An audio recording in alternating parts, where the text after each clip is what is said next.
itu ada sebuah rem perlindungan aset kita. Kalau nggak dibatasi bisa turun banyak. Mau tahu contohnya?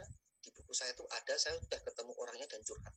Bapak-bapak orang Jakarta itu cerita sama saya dan aku udah izin boleh dimasukkan, punya saham NV harga 1.700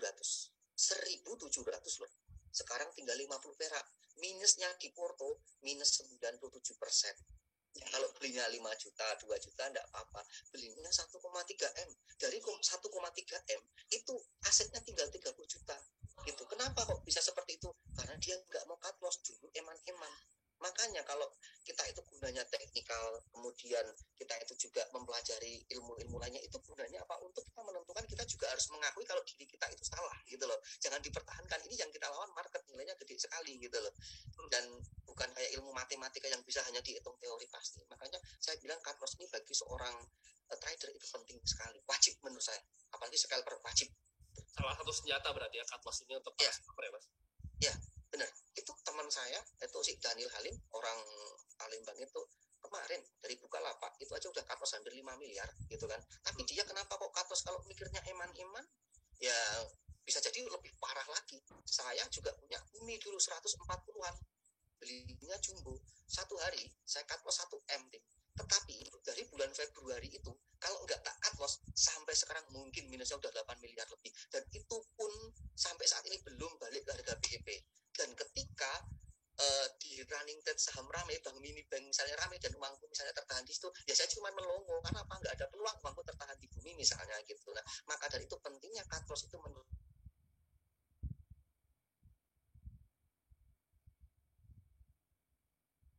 saya penting sekali. Itu sih yang penting sebenarnya. Jadi ya Mas, jadi kita ngeliat saham yang potensi naik, kita jadi nggak bisa ikut keretanya karena uang kita nyangkut di saham yang loss ini gitu ya. Jadi penting banget buat teman-teman untuk bisa cut loss ya. Nah, hold saham bertahun-tahun pernah nggak Mas? Jarang, hampir aku jarang nggak. Nah, saya kan pernah dengar nih Mas Bekti itu kan misalnya Mas Bekti punya uang nih, uangnya Mas Bekti scalpingin nih. Tapi Mas Bekti kalau dapat untungnya, Mas Bekti itu pindahin ke sekuritas lain ya? Yap. Jadi rekening lain. Nah itu nabung di saham juga atau enggak Mas? Saya nabung di saham juga, saya juga pakai 6 sekuritas sekarang ini, tetapi saham itu tabungan saya itu intinya lebih ke swing. Jadi paling sekitar setengah tahun sampai 8 bulanan mungkin udah saya jual. Jadi saya tidak mempertahankan yang tahun-tahun.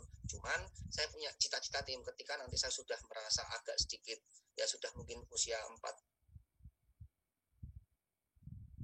ke atas, saya benar-benar ingin cari saham yang ibaratnya benar-benar tak pakai buat long, gimana aku berharap dengan uangku yang cukup itu nanti tak pakai buat invest jangka panjang, benar-benar tak simpan ya bertahun-tahun, aku bisa cukup dari dividen aja buat menopang hidupku cukup gitu. Tapi selama saya masih muda, aku masih ingin selalu belajar kepada siapapun, aku masih pengen trading, pengen swing, pokoknya saya maksimalkan mumpung masih muda, masih sehat, mata masih bisa melihat dengan jelas, fisik masih kuat, aku maksimalkan semaksimal mungkin untuk mencari uang sebanyak mungkin dari saham. Udah gitu aja. Jadi tetap belajar terus ya Mas. Jadi kita sebagai orang di market harus terus beradaptasi, terus belajar. Jangan mau jadi ibaratnya udah merasa paling pintar. Jadi kita harus humble dan belajar ya Mas. Benar, karena saya menyebutnya bahwa kita semua itu di market itu adalah murid dan market adalah gurunya. Karena market itu selalu berubah-ubah dan kita harus selalu belajar untuk selalu beradaptasi. Oke, itu interesting banget. Nah, Mas Bekti sering nggak sih ditanyain, Mas masuk saham ini di berapa sih Mas? Atau nggak saham apa? Nah, ini saya ingin sampaikan, ini sedikit sensitif ya timnya. Artinya saya itu punya teman Pak Suheng, Pak Indra Martono. Orang kalau nanya sama Pak Suheng, Pak rekomendasi apa? Itu namanya pengemis saham itu. Langsung pedes kalau Pak Suheng.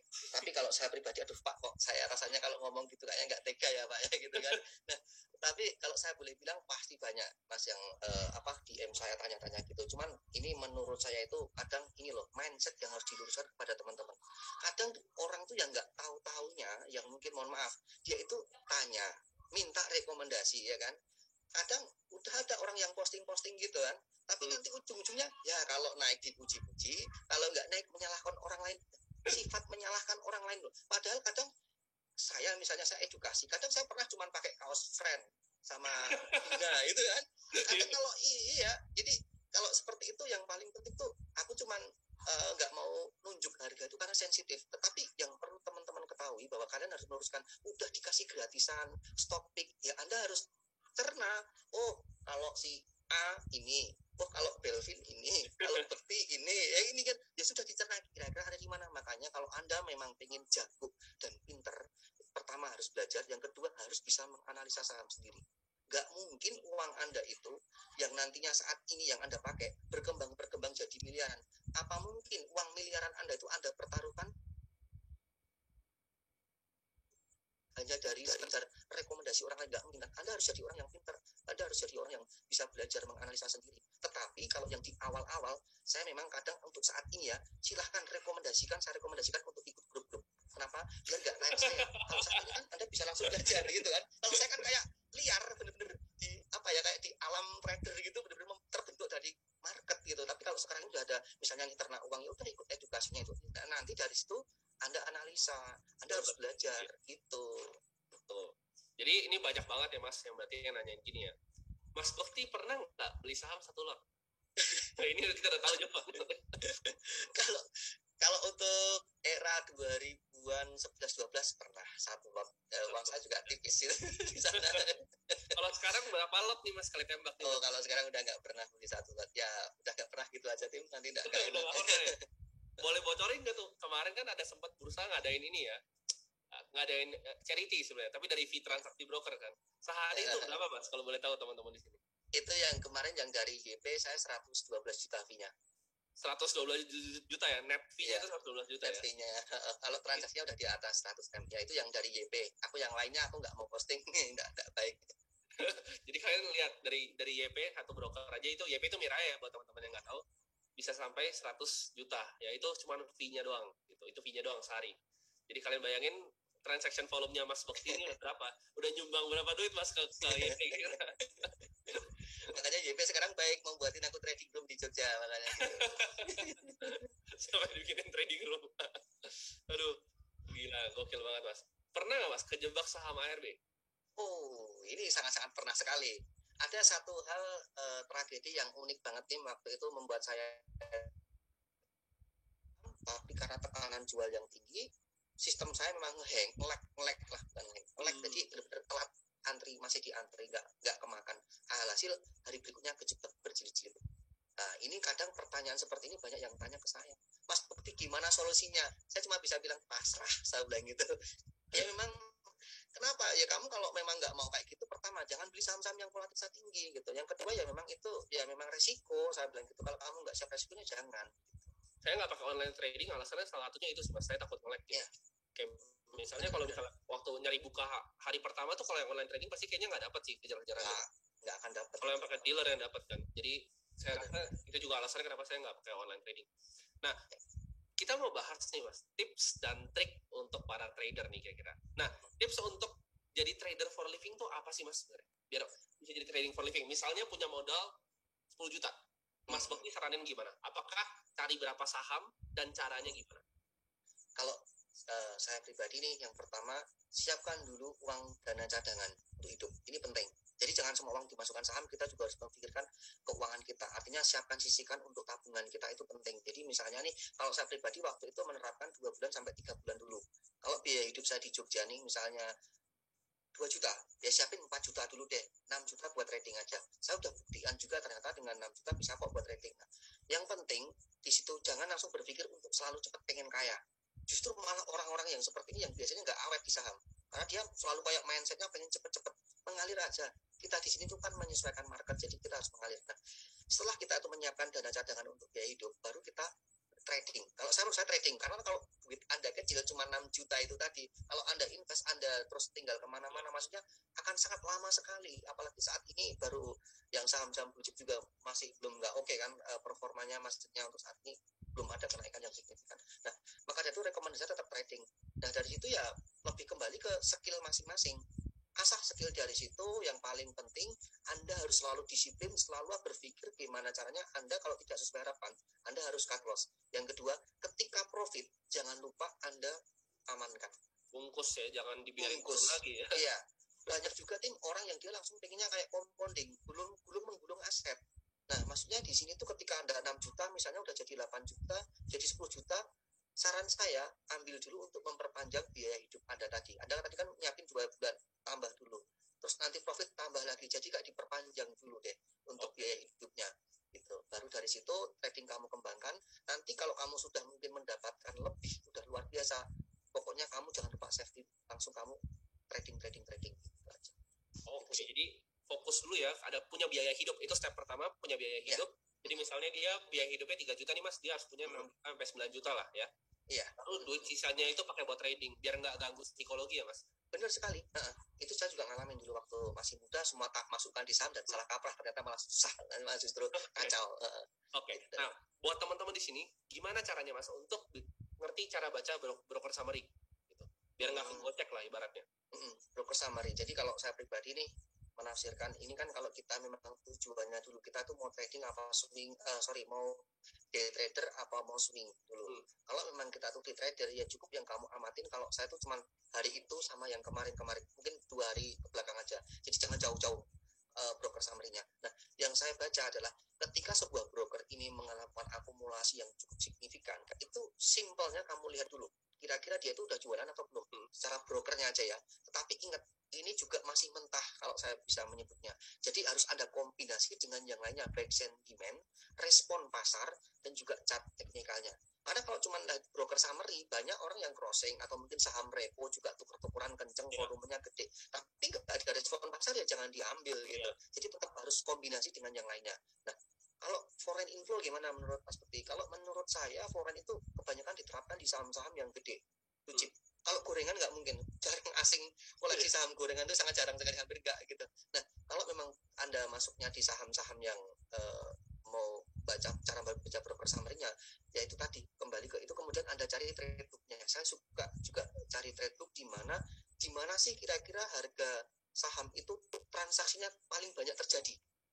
Ada saham harga trade book-nya itu untuk mengetahui itu. Biasanya banyak kok di software itu, banyak juga ada, semua sama pasti ada kok. Nah, kemudian juga kita juga harus menganalisa kira-kira yang ngambil tadi itu kan nggak mungkin nih seorang big fund itu ngambil saham hanya cuma satu harga, nggak mungkin, pasti beberapa. Kira-kira di harga berapa. Jadi yang paling penting dia pertama ambil, tapi sudah keluar apa belum, akumulasi apa distribusi gitu. Yang kedua tadi trade book-nya, yang paling penting ketika dia itu transaksi paling gede di berapa gitu. Yang ketiga rata-ratanya. Jadi lihat average-nya ya, brokernya ini di berapa ya.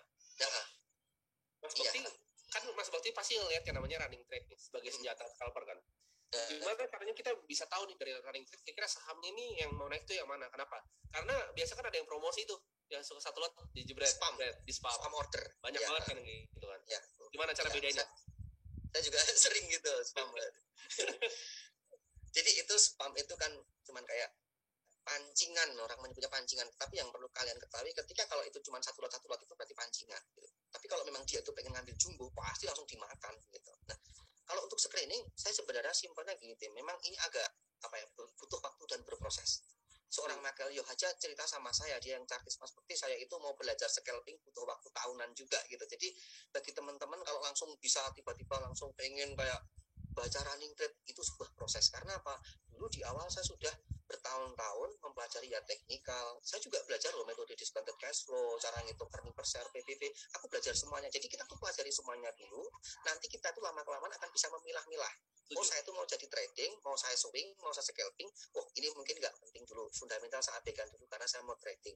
Tapi kalau kita mau memilih sebuah valuasi saham, tentunya fundamental nomor satu kita utamakan. Kita nggak perlu trading, nggak usah ngamati bid offer, nggak penting. Tapi yang paling penting hitung-hitungan laporan keuangannya. Nah, disinilah saya bilang tadi bahwa kita harus semua mempelajari dulu, baru kita bisa memilah. Nah, kaitannya dengan yang namanya screening running trade, saya itu karena sudah proses itu saya lewati, hingga saya cuma menemukan simpelnya di mana saham itu yang lagi manggung saat itu, lagi ramai ditransaksikan, direspon pasar, ada peningkatan volume dari hari-hari sebelumnya, biasanya saya ambil.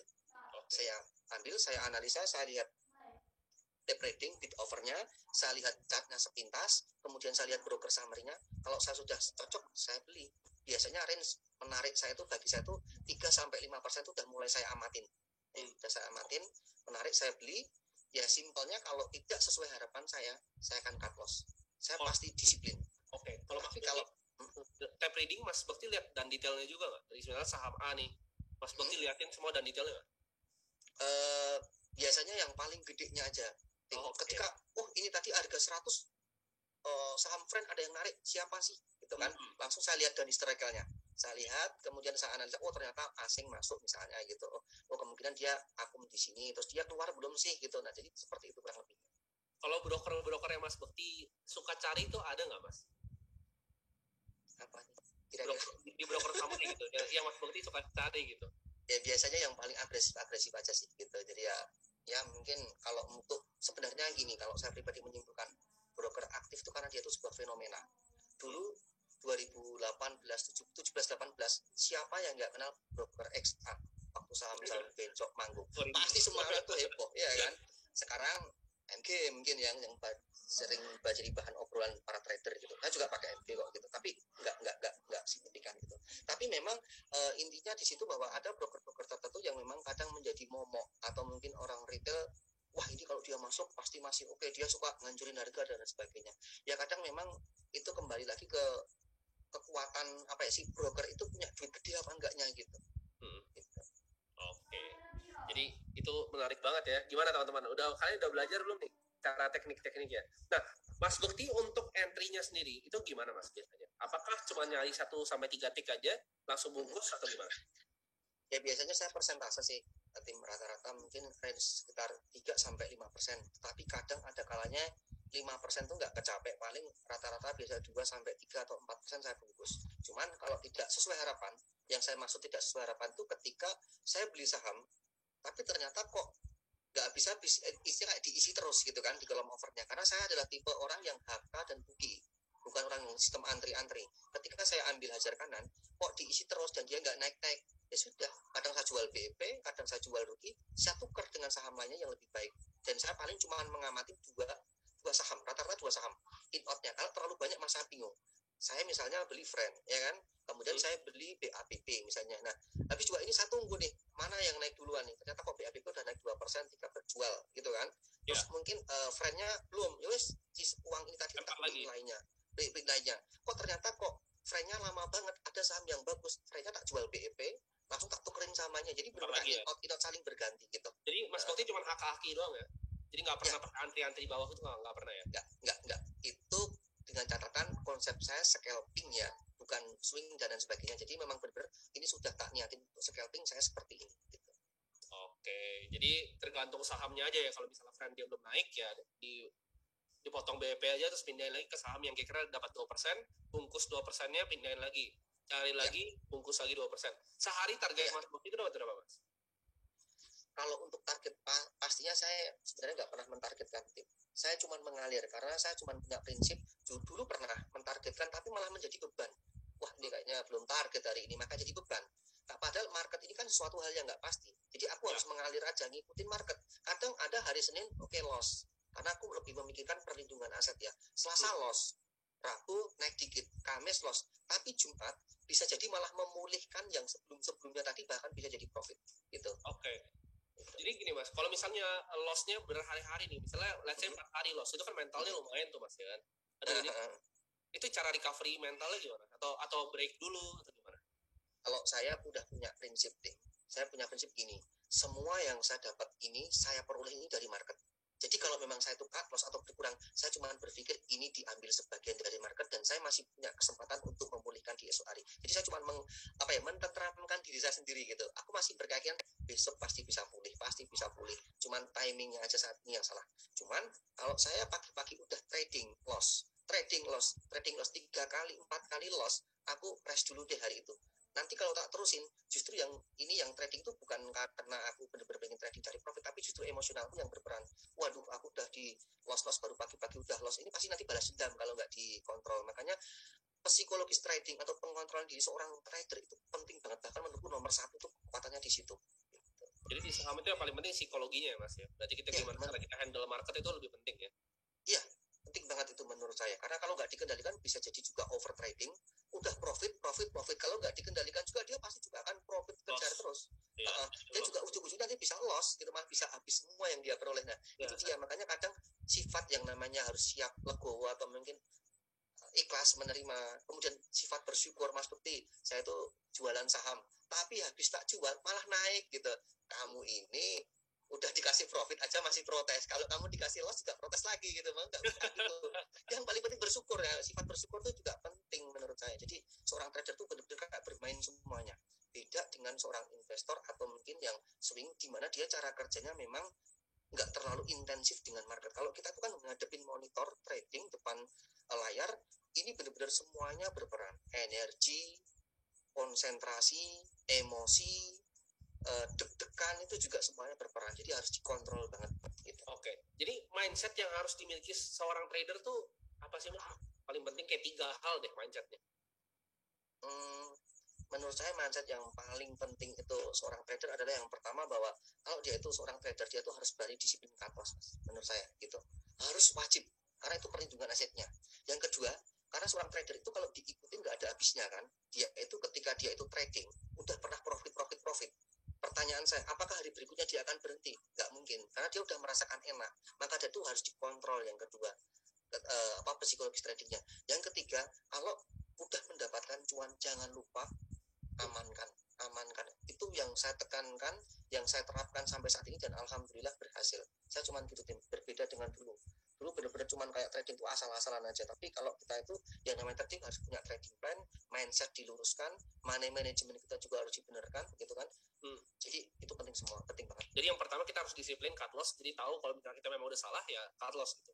Yang kedua itu kita harus benar-benar ini ya Mas, berarti kita tuh harus punya mental yang baik juga ya, berarti psikologi dan juga kita harus cuan tuh jangan dibiarin floating Mas ya. Floating. Soalnya bukan punya kita itu duitnya kalau si floating. Iya benar, harus diamankan profitnya gitu. Jangan pernah jatuh cinta sama saham. Saya kasih tahu nih ya, dulu pengalaman jujur aja, Bumi Resources, pembelajaran pertama saya di situ. Dulu itu 2008, dia itu adalah market maker di bursa, udah bobot 12%. Market terbesar di bursa itu Bumi Resources gitu. Siapa yang nggak punya di 2007-2008? Nggak mungkin. Dia mendapat julukan saham sejuta umat. Tapi siapa sangka yang dulunya LQ45 harga 8.000 juga bisa jadi 50 ya. Saya yang kedua, saya kerja di Sekuritas Solo itu 2013. Saya pernah nanganin klien, dia beli Tram harga 2.000.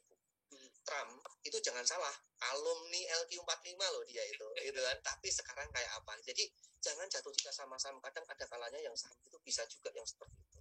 Ada resikonya. Maka dari itu Anda harus belajar. Makanya saya pernah bilang saham ini bukan tempatnya orang yang malas dan bermimpi hasil instan. Jadi intinya di situ kalian tuh harus benar-benar belajar. Jangan cuma hanya bermimpi cuma sekedar pengen kaya-kaya, jangan. Ini kamu harus belajar terus. Kenapa? Market tuh berubah-ubah. Kita harus beradaptasi dengan market gitu. Kita harus menyesuaikan. Kita harus beradaptasi terus ya Mas sama market. Yeah. Nah, kalau mau mulai harus belajar dari mana dan aset yang paling aman untuk, kalau menurut Mas seperti ini, aset apa yang paling bagus untuk kita tradingkan Mas? Apakah saham, apakah forex, apakah kripto? Aset apa nih Mas? Oke. Kalau saya pribadi karena saya tuh cuma di saham aja ya Mas ya. Jadi kemarin pada yang nanya saya, berarti kamu nggak di kripto, kamu nggak di ini. Aku cuma bisa bilang aku enggak, karena saya pribadi aku udah cukup babak belur merasakan suka duka di saham, dan aku udah merasakan di saham. Bagi saya cukup di saham aja gitu. Jadi aku nggak tahu yang lainnya. Tapi kalau memang teman-teman ini kalau mungkin ditanya aset yang paling aman, jadi lihat dulu profil resiko masing-masing. Anda siap enggak dengan di saham? Karena hakikatnya di saham ini adalah investasi yang high risk gitu. Saya menyebut high risk juga. Nah, kalau Anda udah siap, silakan. Kalau memang belum siap ya mungkin ada reksadana ya kan. Terus ada mungkin ya deposito ya, walaupun kecil tapi itu kan instrumen investasi juga. Tapi kalau memang mental Anda siap di situ ya bertahap dulu, jangan langsung di saham. Gitu. Gimana? Menurut teman-teman sekali semua dapat ilmu banyak kan nih dari Mas Bekti dibanding kalian ikut webinar yang berbayar tentang scalping gitu. Di sini ilmunya lebih daging nggak? Lebih praktikal nggak? Gimana? Kelas gratis hari ini. Ini ramai banget loh Mas. Ini ada 4.300 orang. Luar biasa. Saya baru pertama kali ini kayaknya. Baru pertama kali. Mungkin berita aja nggak sampai 4.300 Mas. Iya, benar. Jadi ramai banget ya teman-teman semuanya. Ini tuh pada bilang daging udah kayak running trade Mas. Ini saya nggak jualan daging loh ini. Mas Bekti berarti lagi jualan daging ya di sini ya. Gimana? Kalian semangat dengan webinar kali ini, bermanfaat ya. Kapan-kapan lagi ngobrol lagi boleh. Oke, boleh Mas. Nanti kita bisa kontak lagi untuk kalau misalnya ada webinar yang lain.